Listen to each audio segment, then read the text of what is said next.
Hello प्यारे साथियों, कैसे हैं आप लोग। उम्मीद करता हूं आप सभी लोग ठीक होंगे।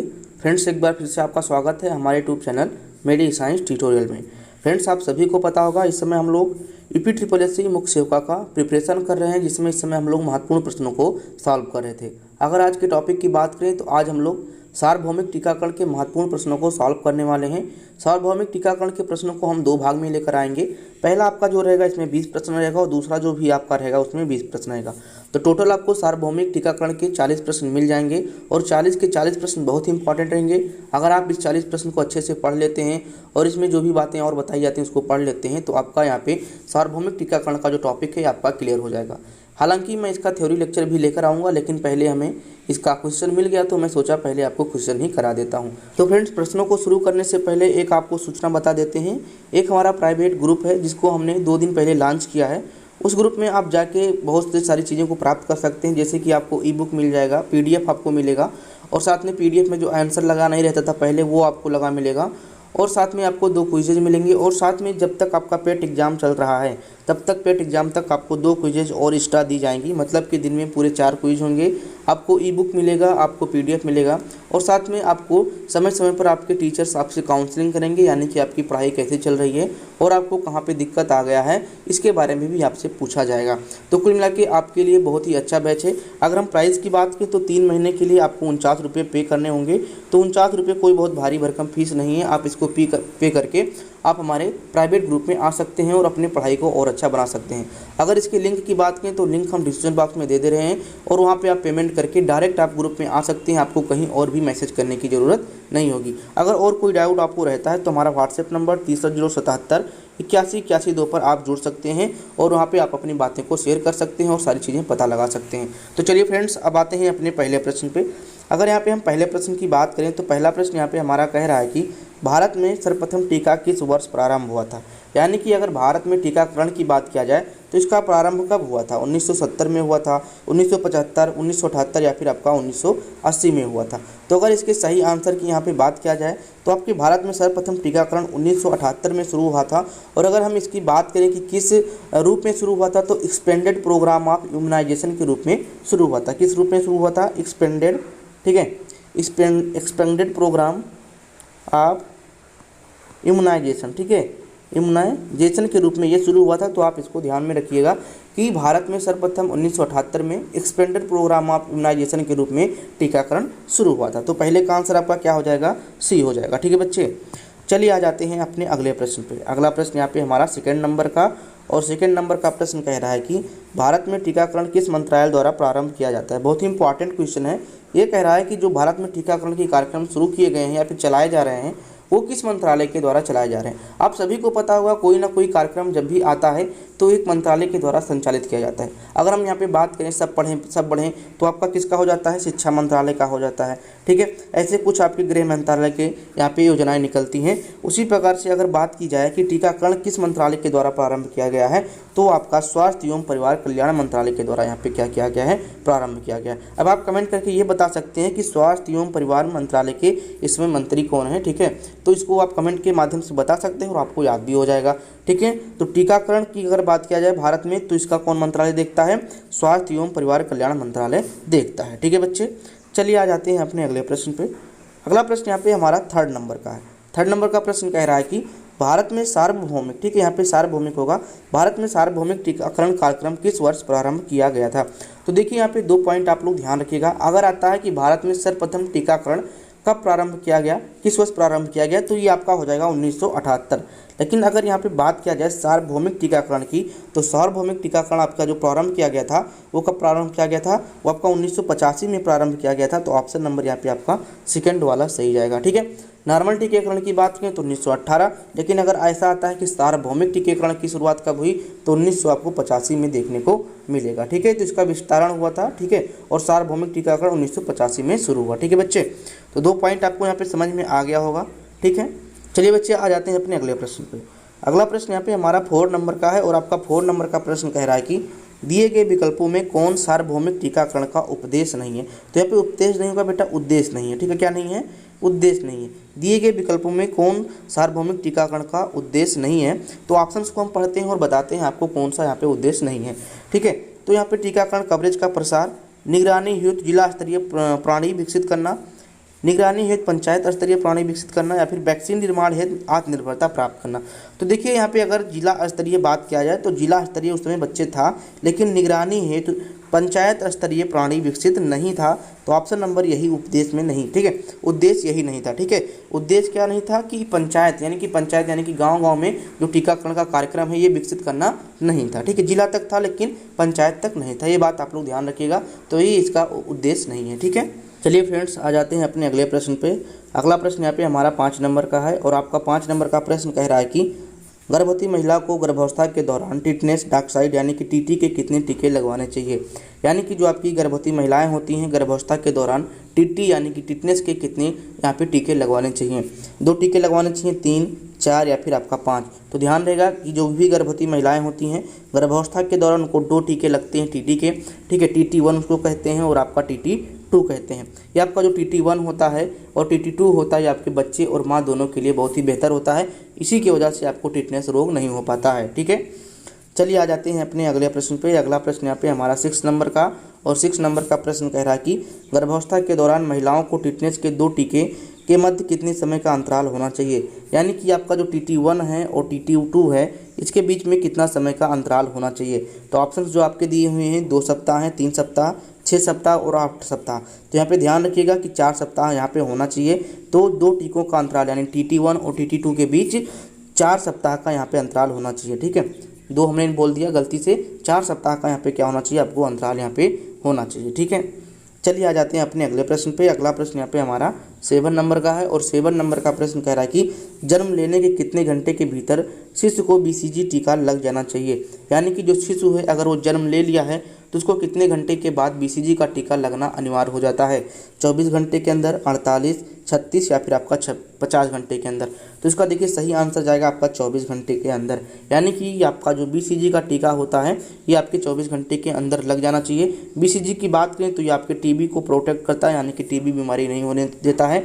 और साथ में BCG के साथ साथ में 24 घंटे के अंदर आपको पोलियो का टीका लग जाना चाहिए और साथ में आपको हेपेटाइटिस B का टीका यहाँ पे लग जाना चाहिए। पोलियो जो होता है, ठीक है, पोलियो बीमारी से रोकता है और आपका हेपेटाइटिस B का जो टीका होता है ये आपके हेपेटाइटिस B के बीमारी को होने से रोकता है, जो कि आपके लीवर को प्रभावित करता है, ठीक है। इतनी बात आप लोग यहाँ पे ध्यान में रखना, ठीक है। चलिए फ्रेंड्स आ जाते हैं अपने अगले प्रश्न पे। अगला प्रश्न यहाँ पे हमारा 8 नंबर का है और 8 नंबर का प्रश्न कह रहा है कि खसरा, ठीक है, यहाँ पे खसरा की पहली खुराक शिशु को जन्म के कितने दिन पर दिया जाना चाहिए या फिर कितने दिन पर यहाँ पे आपका खसरे का टीका लगेगा, ठीक है। टीका मतलब यहाँ पे आपका जो भी खुराक दिया जाता है उसको भी आप लोग यहाँ पे टीका नाम देंगे, ठीक है। 4 माह पे दिया जाना चाहिए, 5 माह पे, 9 माह पे या फिर आपका 12 माह पे। तो ध्यान रहिए आपका जो खसरे का टीका होता है आपके 9 माह पे दिया जाता है। तो ऑप्शन नंबर यहाँ पे क्या सही जाएगा, C वाला सही जाएगा। और साथ साथ में 9 माह के अंदर आपका खसरा और साथ साथ में आपका विटामिन A, ठीक है। कौन सा, विटामिन A का भी खुराक यहाँ पे दिया जाना चाहिए। कब दिया जाना चाहिए, तो आपका 9 महीने पर दिया जाना चाहिए, ठीक है। खसरा और विटामिन A का खुराक 9 महीने पर दिया जाता है, इतना आप लोग अपने दिमाग में रट लीजिए, ठीक है। चलिए आ जाते हैं अपने अगले प्रश्न पे। अगला प्रश्न यहाँ पे हमारा कह रहा है कि 9 नंबर का और 9 नंबर का प्रश्न है कि विटामिन A है, यानी कि आपका जो विटामिन A है वो आपका क्या है। तो आप सभी को पता होगा विटामिन A एक प्रकार का क्या होता है, पोषक तत्व होता है, सूक्ष्म पोषक तत्व होता है। क्या होता है बच्चे, सूक्ष्म पोषक तत्व होता है, जो जनरली आप गाजर वाजर खा के विटामिन A ले सकते हैं। लेकिन इस समय आपका विटामिन A का भी आपको खुराक दिया जाता है और ये खुराक आपका कब दिया जाता है, तो सबसे पहला खुराक आपका 9 माह पे दिया जाता है और साथ में दूसरा जो खुराक होता है वो 16 से 24 माह में दिया जाता है। ध्यान रखना, विटामिन A का पहला खुराक 9 माह पे, दूसरा खुराक आपका 16 से 24 माह की अवस्था पर दिया जाता है, 16 से 24 माह की अवस्था पर दिया जाता है, ठीक है। तो यहाँ पे ध्यान रखना, तो विटामिन A क्या है, यहाँ पे सूक्ष्म पोषक तत्व है। क्या है आपका, सूक्ष्म पोषक तत्व है, जिसकी पहली खुराक 9 माह की अवस्था पे और दूसरी खुराक आपका 16 से 24 माह की अवस्था पर दिया जाना चाहिए, ठीक है। चलिए आ जाते हैं अपने अगले प्रश्न पे। अगला प्रश्न यहाँ पे हमारा 10 नंबर का है और आपका 10 नंबर का प्रश्न कह रहा है कि खसरे की दूसरी खुराक शिशु को जन्म के कितने दिन बाद दिया जाना चाहिए। तो आप सभी को पता चल गया होगा कि जो पहली खुराक होती है वो आपको 9 माह के अंदर दिया जाता है, अंदर नहीं मतलब 9 माह पे दिया जाता है। और आप पूछा यहाँ पे दूसरी खुराक आपका कब दिया जाना होता है, ठीक है। 10 से 12 माह के मध्य देंगे या फिर 16 से 24 माह के मध्य देंगे या फिर आपका 12 से 24 से 48 माह के मध्य देंगे या फिर आपका इनमें से कोई नहीं। तो यहाँ पे ध्यान दीजिएगा कि आपका जो खसरे का दूसरा खुराक होता है ये आपके 16 से 24 माह के अंदर दिया जाता है, जैसे कि आपका विटामिन ए का दिया जाता था। तो ऑप्शन नंबर यहाँ पे आपका बी वाला सही जाएगा। अच्छा, खसरे का टीका क्या रोकता है? तो आपके खसरे को, जो आपकी खसरे की बीमारी होती, जो कि आपकी स्किन की बीमारी होती है, इसको रोकता है। तो आप लोग यहाँ पे ध्यान रखना, ठीक है। चलिए आ जाते हैं अपने अगले प्रश्न पे। अगला प्रश्न यहाँ पे हमारा 11 नंबर का है, ठीक है। और 11 नंबर का प्रश्न कह रहा है यहाँ पे कि मीजल्स वैक्सीन शिशु को जन्म के कितने माह के मध्य दिया जाना चाहिए। यानी कि आपका जो मीजल्स वैक्सीन होता है ये आपके शिशु को कितने माह के मध्य दिया जाना चाहिए, ठीक है। 9 से 12 माह के अंदर, 12 से 15 माह के अंदर, या फिर आपका 20 से 24 माह के अंदर, या फिर यहाँ पे आपका 24 से 48 माह के अंदर। तो ध्यान रखना कि आपका जो ये होता है मीजल्स का वैक्सीन ये आपके 9 से 12 माह के अंदर दिया जाता है। तो ऑप्शन नंबर यहाँ पे आपका क्या सही जाएगा? ए वाला सही जाएगा, ठीक है। चलिए आ जाते हैं अपने अगले प्रश्न पे। अगला प्रश्न यहाँ पे 12 नंबर का, और आपका 12 नंबर का प्रश्न कह रहा है कि BCG का पूर्ण रूप है। यानी कि आपका जो कि BCG का टीका है, जो कि आपके टीबी रोग के लिए दिया जाता है, टीबी के रोकथाम के लिए दिया जाता है, इसका पूरा नाम क्या होता है? बेसेल्स क्वेरिन ग्यूरिन, बेसेल्स क्लाइमेट ग्यूरिन, या फिर बेसेल्स कैडमियम ग्यूरिन, या फिर आपका इनमें से कोई नहीं। तो ध्यान रखना इसका जो पूरा नाम होता है, ठीक है, बेसिलस कालमेट ग्यूरिन होता है। तो ऑप्शन नंबर यहाँ पे क्या सही जाएगा? आपका बी वाला सही जाएगा। बेसिलस कालमेट ग्यूरिन आपके BCG का पूरा नाम होता है, जो कि आपकी गंभीर बीमारी टीबी के रोकथाम के लिए लगाया जाता है। और ये 24 घंटे, जन्म के 24 घंटे के अंदर इसको लगाया जाता है। ध्यान रखना जो आपका ये BCG का पूरा नाम पड़ा हुआ है ये आपके 2 वैज्ञानिक के नाम पे पड़ा हुआ है जिन्होंने इस वैक्सीन की खोज की थी, ठीक है। चलिए फ्रेंड्स आ जाते हैं अपने अगले प्रश्न पे। अगला प्रश्न यहाँ पे हमारा 13 नंबर का है, और आपका 13 नंबर का प्रश्न कह रहा है कि संपूर्ण भारत में पल्स पोलियो कार्यक्रम शुरू किया गया। यानी कि आपका संपूर्ण भारत में जो आपका पल्स पोलियो कार्यक्रम था, जो कि आपके पोलियो के लिए लड़ता था, ठीक है, ये आपकी वैक्सीनेशन कब शुरू हुई थी? 1990 में, 1992 में, 1993 में और 1995 में। तो इसका जो सही आंसर जाएगा आपका कौन सा जाएगा? आपका यहाँ पे डी वाला 1995 में आपका पल्स पोलियो कार्यक्रम शुरू हुआ था। और अगर इसके यहाँ पे टैग लाइन की बात करें तो आप सभी को पता होगा, 2 बूंद जिंदगी की, 2 बूंद जिंदगी की, ये आपका यहाँ पे, ठीक है। अब आप लोग बताइए कि 2 बूंद जिंदगी वाला जो आपका टैग लाइन है उसके थ्रू आप कितने लोग यहाँ पे पोलियो का खुराक पिए हैं, ठीक है। तो आप लोग कमेंट करके जरूर बताइएगा, ठीक है बच्चे। चलो आ जाते हैं अपने अगले प्रश्न पे। अगला प्रश्न यहाँ पे हमारा 14 नंबर का है, और 14 नंबर का प्रश्न कह रहा है कि DPT की पहली खुराक जन्म के कितने दिन पर दी जानी चाहिए। यानी कि आपका जो DPT का पहला खुराक है वो जन्म के कितने दिन पर यहाँ पे दिया जाना चाहिए। DPT के पहला खुराक आपका 6 माह में दिया जाना चाहिए, या फिर 8 माह में, या 12 माह में, या फिर आपका 15 माह में। तो ध्यान रखिएगा कि आपका जो DPT का पहला खुराक होता है वो आपके 6 सप्ताह में दिया जाता है। तो यहाँ पे आप लोग ध्यान रखना, ठीक है। तो 6 सप्ताह में आपका कौन सा पहला खुराक, ठीक है। उसके बाद में अगर बात करें दूसरा और तीसरा क्रमशः 10 सप्ताह, यानी कि 10 सप्ताह में आपका दूसरा, ठीक है। और यहाँ पे अगर 14 की बात करें तो 14 सप्ताह में आपका कौन सा हो जाएगा? तीसरा खुराक दिया जाता है। तो DPT का पहला खुराक आपका 6 सप्ताह में, दूसरा आपका 10 सप्ताह में, और तीसरा आपका 14 सप्ताह में दिया जाता है। DPT क्या काम करता है बच्चे?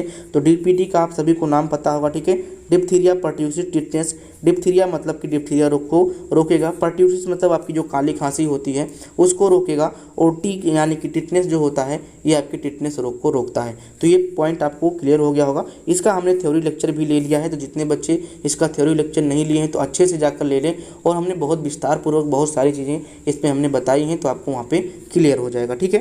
फ्रेंड्स आ जाते हैं अपने अगले प्रश्न पे। अगला प्रश्न यहाँ पे हमारा 15 नंबर का है, और 15 नंबर का प्रश्न कह रहा है कि OPV0, ठीक है, OPV0 की खुराक जन्म के कितने समय बाद देनी चाहिए। यानी कि आपके जो पोलियो का, ओरल पोलियो वैक्सीन का 0 खुराक होता है ये जन्म के कितने दिन बाद देना चाहिए? जन्म के समय ही दे देना चाहिए, या फिर आपका 20 दिन बाद देना चाहिए, या फिर 1 माह बाद देना चाहिए, या फिर आपका 1 वर्ष बाद देना चाहिए। तो ध्यान रहे कि आपका जो ओरल वैक्सीन यानी कि ओरल पोलियो वैक्सीन होता है इसका जो 0 खुराक होता है ये आपके जन्म के तुरंत बाद दे देना चाहिए। तो ऑप्शन नंबर यहाँ पे आपका ए वाला सही जाएगा। 0 खुराक आपके जन्म के तुरंत बाद दे देना चाहिए। तो यहाँ पे और भी चीज़ें ध्यान रखिएगा कि जो 0 खुराक होता है ये आपके जन्म के तुरंत बाद। अगर यहाँ पे बात करें पहली खुराक कब देना है, ठीक है, तो पहली खुराक आपको देना है 6 सप्ताह में, ठीक है। ये पॉइंट बहुत इंपॉर्टेंट, बच्चे नोट करके भी रख सकते हो। पहला जो खुराक होगा आपका 6 सप्ताह में, दूसरा जो आपका खुराक होगा पोलियो का ये कितने दिन में होगा? तो आपके 10 सप्ताह में। कब होगा? आपके 10 सप्ताह में। और आपका जो तीसरा पोलियो का खुराक होगा ये आपके 14 सप्ताह में दिया जाना है, ठीक है। कब दिया जाना है? आपके 14 सप्ताह में दिया जाना है, ठीक है। तो आपका कितनी खुराक बन गई यहाँ पे, तो आपकी 4 खुराक बन गए हैं आपके पोलियो के, ओरल पोलियो वैक्सीन के। पहला आपका 0 खुराक जो आपके जन्म के तुरंत बाद, उसके बाद में पहला खुराक वो आपके 6 सप्ताह में, और आपका दूसरा खुराक आपके 10 सप्ताह में, और आपका तीसरा खुराक है वो आपके 14 सप्ताह में देना चाहिए। ठीक है, तो हमें उम्मीद है आपको पोलियो के बारे में सारी बातें यहाँ पे समझ में आ गई होंगी। ठीक है, चलिए आ जाते हैं अपने अगले प्रश्न पे। अगला प्रश्न यहाँ पे हमारा 16 नंबर का, और 16 नंबर का प्रश्न कह रहा है कि डीपीटी का टीका किन बीमारियों के बचाव के लिए लगाया जाता है। तो हमने भी आपको बताया इसके बारे में, आपको इसका आंसर पता चल गया होगा, लेकिन एक बार हम आपको बताने की फिर से कोशिश करेंगे कि आपका जो डीपीटी होता है इसका पूरा नाम हो जाता है डिप्थीरिया, पर्ट्यूसिस और टिटनेस। तो यही 3 बीमारी होती हैं, इन्हीं 3 बीमारी के लिए लगाया जाता है। लेकिन कभी कभी जो आपका पी होता है, जो पर्ट्यूसिस लिखा हुआ बच्चे, ये आपके काली खांसी के नाम से आ जाएगा, तो आप कंफ्यूज हो जाओगे। ठीक है, तो यहाँ पे ध्यान रखना कि आपका जो डिप्थीरिया हो गया, कुक्कुर खांसी हो गया, और आपका टिटनेस, तो यही आपका सही है, बी वाला। ठीक है, देखिए काली खांसी को हम कुक्कुर खांसी के नाम से भी जानते हैं, और इसको हम 100 दिन के खांसी के नाम से भी जानते हैं। 100 दिन की खांसी का मतलब ये जो खांसी होती है कि आपका 100 दिनों तक आती रहती है, 90 दिनों तक आती रहती है लगातार, तो इसीलिए इसको हम 100 दिन के खांसी के नाम से भी जानते हैं। इसको हम कुक्कुर खांसी के नाम से जानते हैं क्योंकि इसमें भौंकने की आवाज़ आती है, और काली खांसी भी इसको कहते हैं क्योंकि इसमें कफ का ज़्यादा सिक्रीशन नहीं होता है, क्योंकि आपके जो गला होता है यही आपका खराब होता है। तो डिप्थीरिया, काली खांसी और आपका टिटनेस, ये आपके 3 रोग के लिए आपका डीपीटी दिया जाता है। और हम डीपीटी का टाइम भी बता दिए हैं कि आपका जो पहला खुराक होता है, ठीक है, वो कब दिया जाता है, तो आपके 6 सप्ताह में। दूसरा जो खुराक होता है आपके 10 सप्ताह में, और 14 जो होता है, मतलब तीसरा जो खुराक होता है आपके 14 सप्ताह में दिया जाता है। ठीक है, चलो आ जाते हैं 17 नंबर पे। 17 नंबर का प्रश्न कह रहा है कि पोलियो के टीके की खोज किसने की थी। यानी कि आपको यहाँ पे बताना है कि पोलियो के टीके की खोज किसने की थी। तो ऑप्शन तो आपके हैं Louis Pasteur, Edward Jenner, John Salk और आपके जोसेफ लिस्टर। तो देखिएगा यहाँ पे आपका जो आपके जॉन साल्क जी हैं, ठीक है, इन्होंने क्या किया था, पोलियो की खोज की थी। किसने, जॉन साल्क ने ही आपका क्या था यहाँ पे पोलियो वैक्सीन की खोज की थी। तो ऑप्शन नंबर यहाँ पे आपका क्या सही जाएगा, ये आपका यहाँ पे सी वाला सही जाएगा। जो आपका पोलियो बीमारी होता है एक प्रकार का गंभीर बीमारी है, जिसमें आपका जो भी बच्चा होता है विकलांग हो जाता है। ठीक है, क्या हो जाता है, विकलांग हो जाता है। और इसको हमने डिफाइन किया है कि इसमें कौन कौन सी प्रॉब्लम हो सकती है। तो 3 प्रकार के यहाँ पे प्रॉब्लम हमने बताई थी।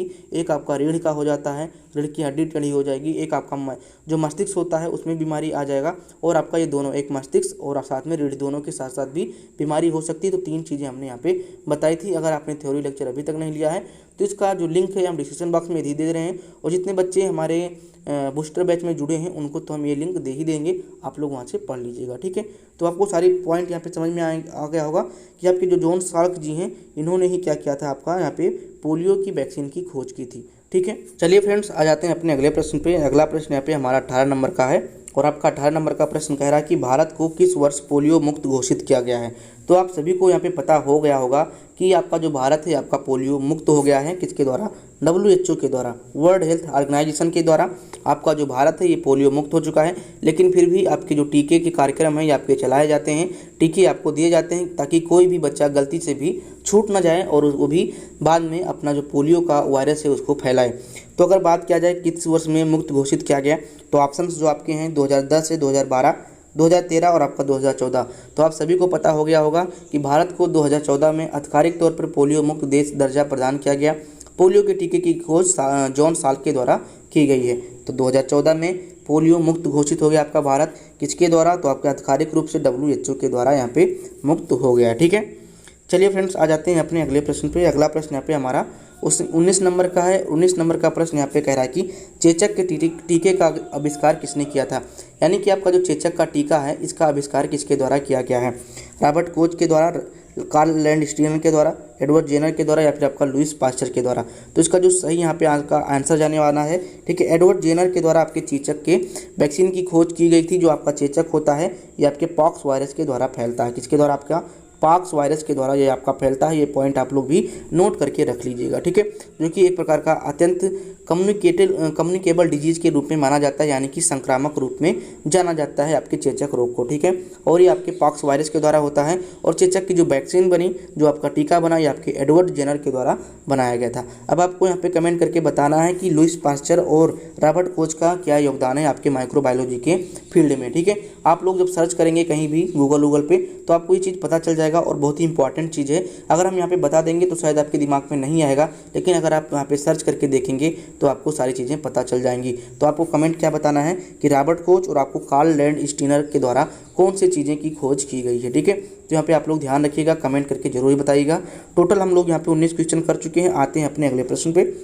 अगला प्रश्न यहाँ पे हमारा 20 नंबर का है और 20 नंबर का प्रश्न कह रहा है कि बीसीजी का टीका किस रोग के बचाव के लिए लगाया जाता है। तो हो गई ये पुरानी बातें कि बीसीजी का टीका किस रोग के लिए लगाया जाता है। बेटा आप सभी को पता हो गया कि आपको बीसीजी जो टीका होता है, ठीक है, बीसीजी का टीका आपके टीबी यानी कि ट्यूबरक्लोसिस की बीमारी में लगाया जाता है। अगर टीबी की बैक्टीरिया की बात करें तो टीबी का बैक्टीरिया माइक्रोबैक्टीरियम ट्यूबरक्लोसिस हो जाता है। क्या हो जाता है बच्चे? माइक्रोबैक्टीरियम ट्यूबरक्लोसिस हो जाता है। इतना पॉइंट आप लोग यहाँ पे ध्यान रखना। अगर थोड़ा सा और इसके अंदर की बात करें तो जो माइक्रोबैक्टीरियम ट्यूबरक्लोसिस होता है ये आपका एसिड फास्ट क्या होता है? एसिड फास्ट बैक्टीरिया होता है। एसिड फास्ट बैक्टीरिया होता है। यह बात हमने पहले बता चुके हैं, ठीक है, कि ग्राम पॉजिटिव ग्राम नेगेटिव और आपके एसिड फास्ट बैक्टीरिया क्या होते हैं। तो थ्योरी लेक्चर आप लोगों ने लिया होगा किसका? आपके टीबी का, तो आपको पता चल गया होगा। लेकिन अगर नहीं पता है तो एक बार फिर बताने की कोशिश करते हैं। आपका जो बीसीजी होता है आपके टीबी के लिए, टीबी का मतलब ट्यूबरक्लोसिस, ट्यूबरक्लोसिस का मतलब हो जाता है आपका माइक्रोबैक्टीरियम ट्यूबरक्लोसिस से। ठीक है, तो इतनी पॉइंट आपको क्लियर हो गई होंगी। आप कमेंट करके बताइएगा कि आपको ये लेक्चर कैसे लगेंगे। हमें उम्मीद है कि आपको ये लेक्चर अच्छे लगे होंगे। आपका जो आंसर शीट है हमने यहाँ पे मेंशन कर दिया गया है। तो ये आपका जो पीडीएफ है ये आपके किस में जाएगा? ये आपके बूस्टर बैच में जाएगा। तो जितने लोग अभी तक बूस्टर बैच को परचेज नहीं किए हैं, लिंक हम डिस्क्रिप्शन बॉक्स में दे रहे हैं, वहाँ से जाके आप लोग परचेज कर लीजिए। मात्र 49 रुपये का है, जिसमें आपको 3 मंथ आपको इसमें रहने को मिलेगा और 3 मंथ में आप अपनी तैयारी को और बेहतर बना सकते हैं। क्या क्या मिलेगा तो आप सभी को पता होगा, ठीक है। हम आपको एक बार डिस्क्रिप्शन बॉक्स में फिर से सारी चीज़ें बता देंगे कि क्या क्या मिलेगा क्या क्या नहीं मिलेगा, तो आप उसको देख सकते हैं। हमें उम्मीद है कि आपको ये लेक्चर अच्छी लगी होगी और बहुत सारे बच्चे ऐसे भी होंगे जिनको ये सारे के सारे आंसर इस बार पता रहे होंगे, क्योंकि इसको कई बार हम यहाँ पे रिपीट करा चुके हैं क्वेश्चन। कुछ ऐसे क्वेश्चन थे, तो जितने लोग यहाँ पे पहले से क्वेश्चन को जान रहे थे तो उनके लिए और वो अच्छी बात है, उनका यहाँ पे रिवीजन हो गया है। जितने लोग इस क्वेश्चन के बारे में नहीं जानते थे, नहीं देखे थे, तो आज यहाँ पे वो पढ़ लिए हैं। अच्छे से पढ़ाई कर लेना बेटा, एक कॉपी ले लेना, कॉपी में जितने भी हमने टीके की बातें बताई हैं उसको नोट कर लेना। वैसे हम क्या करेंगे, इसका पीडीएफ देंगे और साथ में एक आपका चार्ट देंगे जो टीका कब कब दिया जाता है इसके बारे में भी आपको पता चल जाएगा। तो चार्ट आपका कहाँ मिलेगा? तो आपके बूस्टर बैच में मिलेगा। ये भी आप लोग यहाँ पे ध्यान रखना। तो चलिए आज के लिए इतना ही, मिलते हैं नेक्स्ट लेक्चर में। Thank you.